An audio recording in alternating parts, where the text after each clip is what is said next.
O Mário é o cara? O Mário é o cara. Ele é o cara. É um personagem muito rico do futebol brasileiro, né? Para mim, a escolha de fazer uma série com ele tem a ver exatamente com a minha admiração pela história dele. E quando eu digo isso, não, ainda que eu tenha uma admiração pelas conquistas do Romário, eu estou falando da história literal, de como a vida dele é muito interessante, muitas coisas loucas aconteceram. A vida dele é uma montanha-russa de acontecimentos, especialmente no período onde a série se debruça mais, que é ali entre 92 e 94. É difícil você encontrar na biografia de qualquer jogador do futebol brasileiro uma série de acontecimentos num curto espaço de tempo tão maluca quanto é desse cara. Então, é de se imaginar, se quem acredita em alguma coisa mística além daqui, que ele não veio nessa vida a passeio, que tinha alguma coisa reservada para que a história dele fosse diferente da média das pessoas e ele tivesse o destaque que ele tem. Você colheu muitos depoimentos de ex-atletas, de companheiros daquela seleção. O que mais te surpreendeu do que você ouviu sobre o Romário? Essa é, até agora, a maior série já feita no mundo sobre o jogador de futebol, sobre o prisma da quantidade de entrevistados, de países visitados para a produção acontecer, né? Então eu gosto de frisar muito isso. A Max, nossa parceira da Warner Bros. Discovery, que desde o início compraram muito a ideia, que eu agradeço e eu gosto de reconhecer, da gente fazer uma série sobre um ídolo brasileiro, uma história brasileira contada por produtores brasileiros, mas com a importância que normalmente se dá aí dos norte-americanos.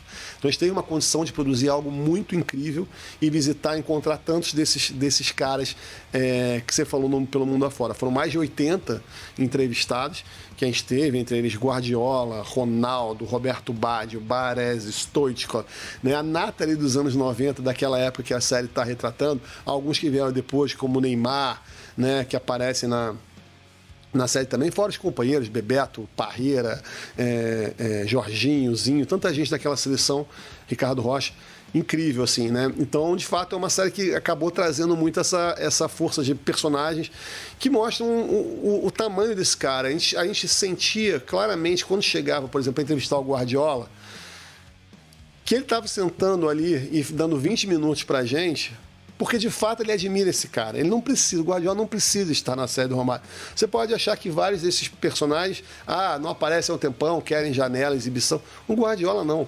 Né? O Roberto Baggio não precisa. Esses caras sentam ali por um respeito, uma reverência à história desse ídolo brasileiro.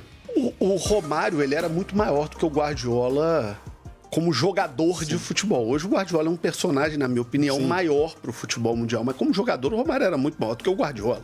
O Guardiola era um bom volante, muito bom volante do Barcelona.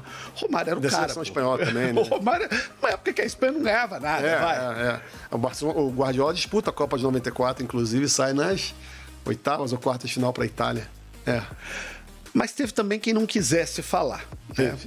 O Zagallo, ainda vivo, foi convidado para participar, não quis falar. O Dunga não quis falar. E isso me surpreendeu muito, porque quando você pega essa foto que está aqui ao fundo, é o Romário com o Dunga um ao lado do outro. Eram dois parceiros naquela seleção. Dividiam o quarto na seleção. Eram dois companheiros daquela seleção.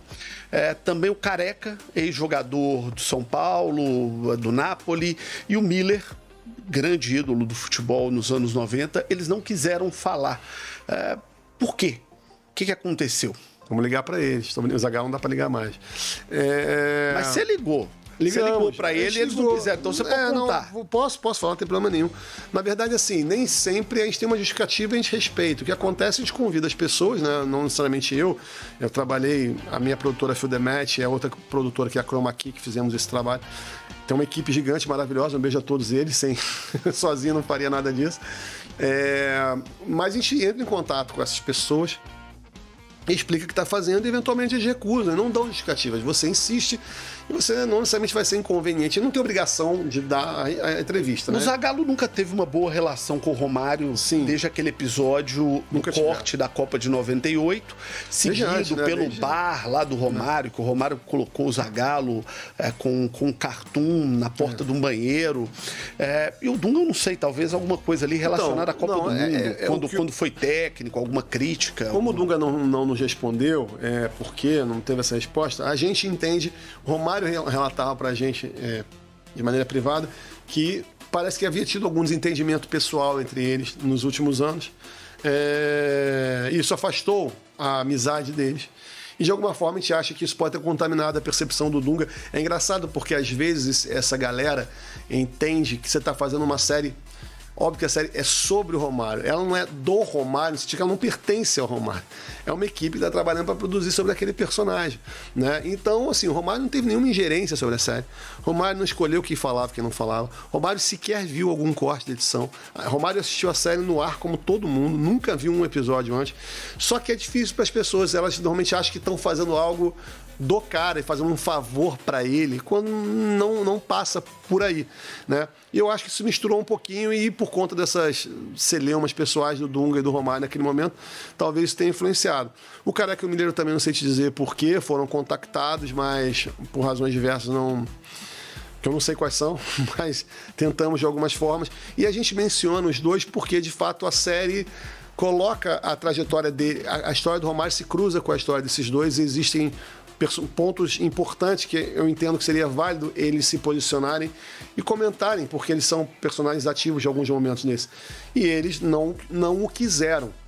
Outros personagens não puderam, não quiseram, e não são relevantes porque sequer são citados ali na série. Por exemplo, a gente não cita a ausência do Mauro Silva. O Mauro Silva, que eu sempre agradeço, tentou de todas as formas estar na série.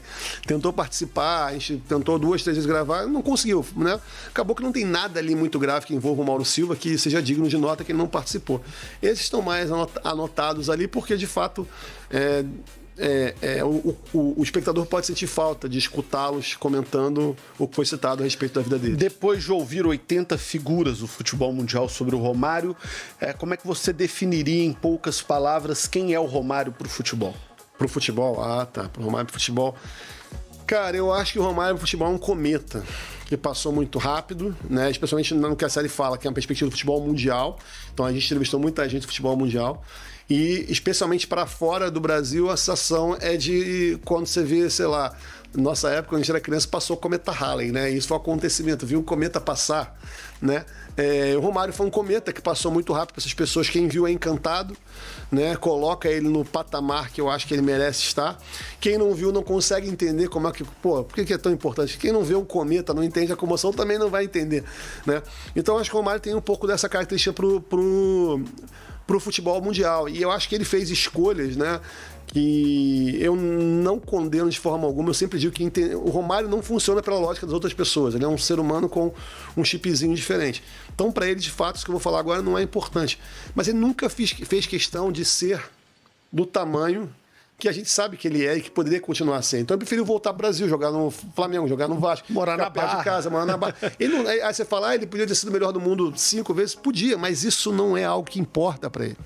Ele não dorme chateado porque deixou de ser melhor do mundo. Nos valores dessa pessoa, existem pessoas que têm valores diferentes dos nossos, né? E o Romário, visivelmente, tem um valor diferente da cultura média do futebol, sabe? Então, para ele, isso não é importante. Então, eu não acho que ele fez errado, porque ele viveu a vida dele da melhor forma.